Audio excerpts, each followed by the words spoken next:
Sinikap din nilang itayo ang ilan pang statwa sa boundary ng Palo at Tacloban. Kayang bumangon ng mga Pilipino, kayang bumangon ng mga Tigalete, kahit dumaan ng napakalakas na pangyayaran.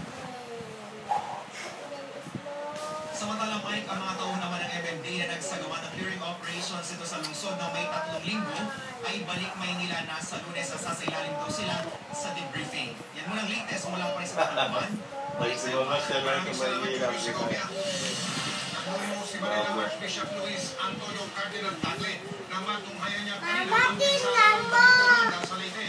Pero napalitan niyo ng kasiyahan nang makita ng Cardinal ang matatag na pananampalataya ng mga nasaranta na katutok. Si Victoria Tulan. Umulan man o umaraw, may bubong man o wala, hindi natinag si Manila Archbishop Luis Antonio Cardinal Tagle sa pagsasagawa ng misa sa nawasak na katedral ng Palo, Leyte. Kasama ang Archbishop ng Palo, mga obispo ng Samar, Leyte,